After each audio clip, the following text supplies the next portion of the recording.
So till now, we have been introduced to Ranga, we have been introduced to the narrator, we have been introduced to the village Hosali, we have been introduced to the timeline during which this story has been written, that is during days long gone by, all right, wherein they are talking about English babus and all, where you get firewood for four paise, right? So till now, Ranga has been introduced to us. Now Ranga and the narrator, our narrator, they are having a conversation. I must draw your attention to this aspect of Ranga's character. He knew when it would be to his advantage to talk to someone and rightly assess people's worth. As for his namaskara to me, he did not do it like present day boy, with his head up towards the sun, standing stiff like a pole without joints, jerking his body as if it was either a wand or a walking stick, nor did he merely fold his hands. He bent low to touch my feet. May you get married soon, I said, blessing him. After exchanging a few pleasantries, I left. So now he says Ranga was a boy who knew how to talk to people, all right? He knew how to respect people based on their standings. And when he did his namaskara, it wasn't like how the young boys of the present day do, all right, half-heartedly standing stiff. He did a proper traditional namaskar, bowing down, seeking genuine blessings, all right. And as a blessing, our narrator told him, may you get married soon, all right, since this story is based on Ranga's marriage. And so after that, he exchanged a few pleasantries with him, and then they went their separate ways. That afternoon, when I was resting, Ranga came to my house with a couple of oranges in his hand. A generous, considerate fellow. It would be a fine thing to have him marry, settle down, and be of service to society, I thought. For a while we talked about this and that. Then I came to the point. Rangappa, when do you plan to get married? So now that afternoon itself, Ranga came to visit our narrator, right? And he didn't come empty-handed. Like, that is our custom as well, right? When we are going as guests to somebody's house, we don't go empty-handed. Like, when we go visit patients at hospital, or if somebody is inviting us for dinner, we always make sure that we take some gifts, all right? So that is considered common courtesy. So as such, even Ranga took oranges to our narrator, and that was appreciated by the narrator, right? That this guy is very well mannered. He knows how to pay proper respects. So after talking for a while, our narrator, he started talking to Ranga about the same topic. So he said, all right, Rangappa, so now that you have completed your studies, when do you plan to get married? And Ranga responds, I'm not going to get married now, he said. Why not? I need to find the right girl. I know an officer who got married only 6 months ago. He is about 30 and his wife is 25, I am told. They'll be able to talk lovingly to each other. Let's say I marry a very young girl. She may take my words spoken in love as words spoken in anger. Recently, a troupe in Bangalore staged the play Shakuntala. There is no question of Dushyanta falling in love with Shakuntala if she were young. Like the present day brides, is there? What would have happened to Kalidas's play? If one gets married, it should be to a girl who is mature. Otherwise, one should remain a bachelor. That's why I'm not marrying now. Is there any other reason? A man should marry a girl he admires. What we have now are arranged marriages. How can one admire a girl with milk stains on one side of her face and wetness on the other? Or so young that she doesn't even know how to bite her fingers. One a neem fruit, the other a bitter gourd. Exactly, Ranga said, laughing. I was distressed that the boy who I thought would make a good husband had decided to remain a bachelor. After chatting for a little longer, Ranga left. I made up my mind right then that I would get him married. So Ranga said he does not want to marry right now, right? And our narrator asked him why. And the very simple reason Ranga gave was that if anybody should get married, they should be in the same age category, all right? Now, this was the time when girls as young as 11 or 12 years old were considered as perfect brides. So he says, I don't want to get married to a very young girl who will not even understand me, all right? So he has been trained in the city, he has been educated, so he has a more mature mentality. And he says, if I talk to her in a certain tone, out of love, she might take it as a tone that is spoken in anger, because she cannot associate with me, all right? Let's say the man is 35 and the girl is 11. Obviously, they can't have the same type of conversation. So that, and he gives examples. There was an officer in Bangalore.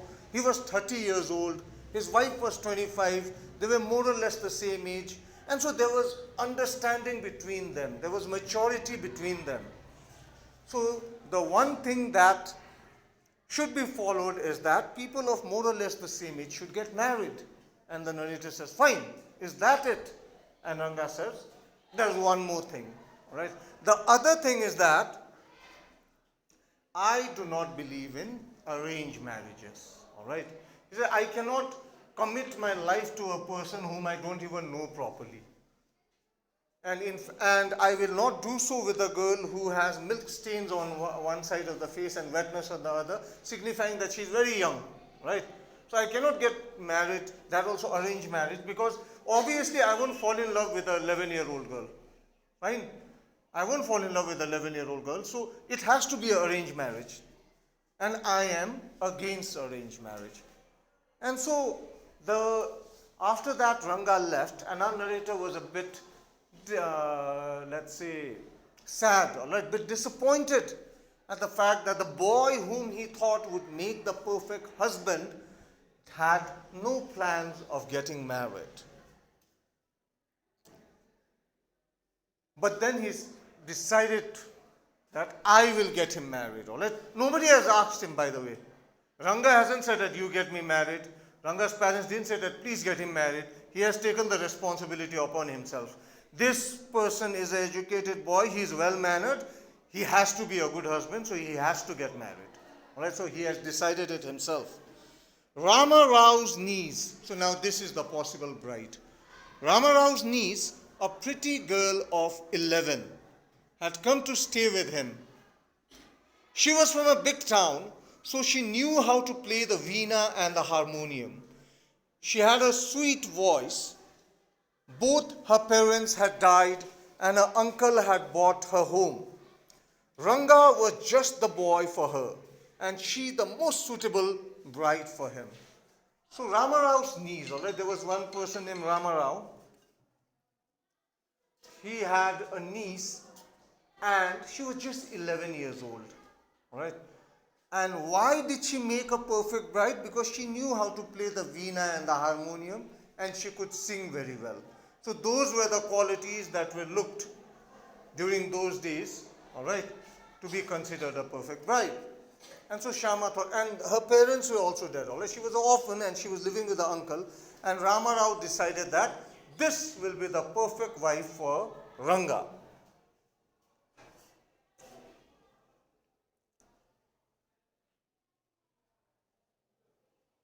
Since I was a frequent visitor to Rama Rao's place, the girl was quite free with me. I completely forgot to mention her name.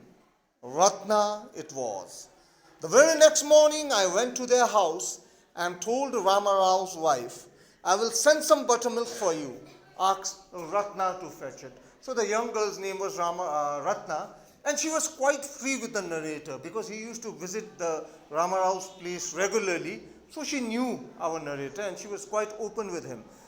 And one day our narrator told Rama Rao that I will send buttermilk for you. All right, you send Ratna to my house I will send buttermilk for you. So he is hatching up a plan so that Ranga and Ratna can meet each other. Ratna came. It was a Friday. She was wearing a grand sari. I told her to sit in my room and requested her to sing a song.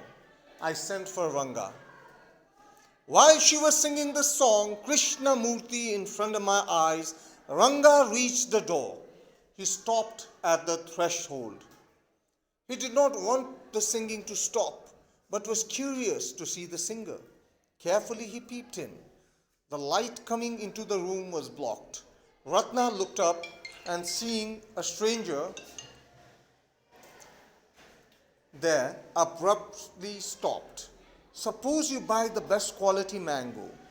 You eat it slowly, savoring its peel, before biting into the juicy flesh. You do not want to waste any part of it.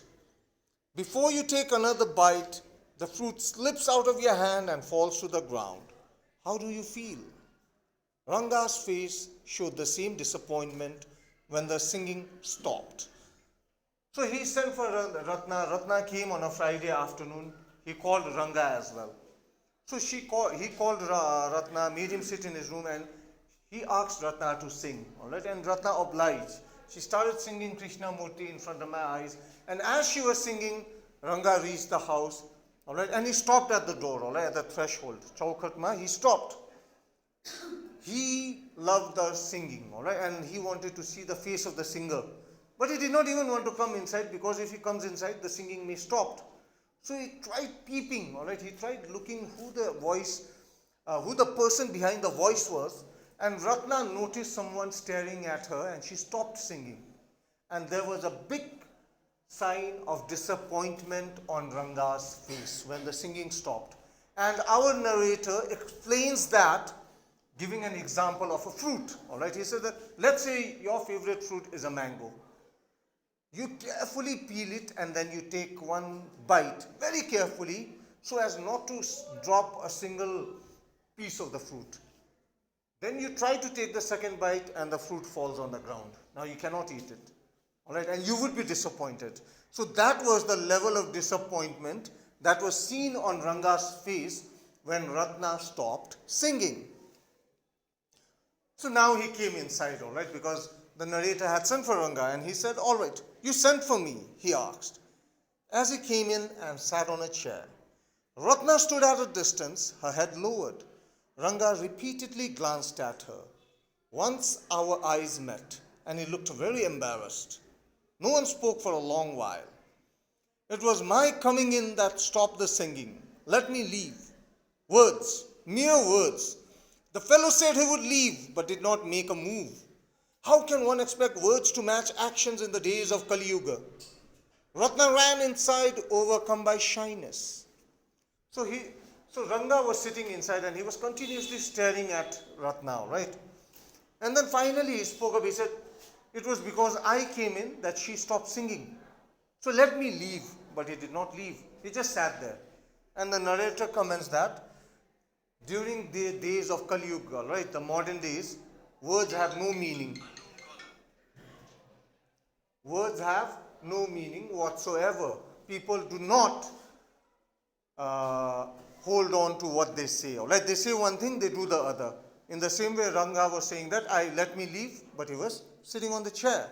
And even Ratna became shy and she left to hide in the other room. After a while, Ranga asked, who is that girl, Swami? Who's that inside? The lion wanted to know. The he-goat who had taken shelter in the temple replied, does it matter who I am? I'm a poor animal who has already eaten 9 lions. I vow to eat one more. Tell me, are you male or female? The lion fled the place in fear, it seems. Like the he-goat, I said. So, when Ranga asked our narrator, who is that girl? All right, he gives another example about a story wherein a lion was asking a he-goat who had taken shelter inside a temple. All right, the lion is there, a goat is hiding inside the temple. So lion doesn't know goat is there. He said, who is there? Who is inside? And the goat had replied that, it doesn't matter who I am. I am just a poor animal who has eaten 9 lions. And I am hungry. I want to eat one more lion. And then the lion had fled away. So basically he's saying that he had lied. All right? The goat lied. Lion said, who are you? And the goat said, I am the eater of lions. So in the same way, when Ranga said, who is that girl, Swami? The truth is, she is Ratna, 11-year-old girl, who our narrator thinks will make a good bride for Ranga, right? She is not married. But our narrator replies, what does it matter to either of us who she is? I'm already married and you're not the marrying kind. So he says, why do you even want to know who that girl is? All right, I'm already a married man. And you told me a while back that you don't want to get married. So why do you want to know who that girl is? Very hopefully he asks, she isn't married then? His voice did not betray his excitement, but I knew it was there. So now he wants to get married. All right, so that means she's not married. And our narrator replies, she was married a year ago. So just like the he-goat, our narrator is lying to the lion in this case, Ranga. His face shriveled like a roasted brinjal. After a while, Ranga left saying, I must go, I have work at home. So as soon as our narrator told him that she is married, his face shriveled up like a brinjal that has been kept on hot flame, all right? And then he said, I must go.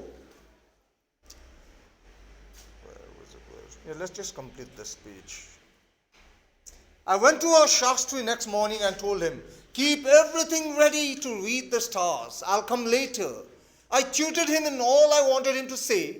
I found no change in Ranga when I met him that afternoon. What's the matter? You seem to be lost in thought, I said. Nothing. Nothing's wrong.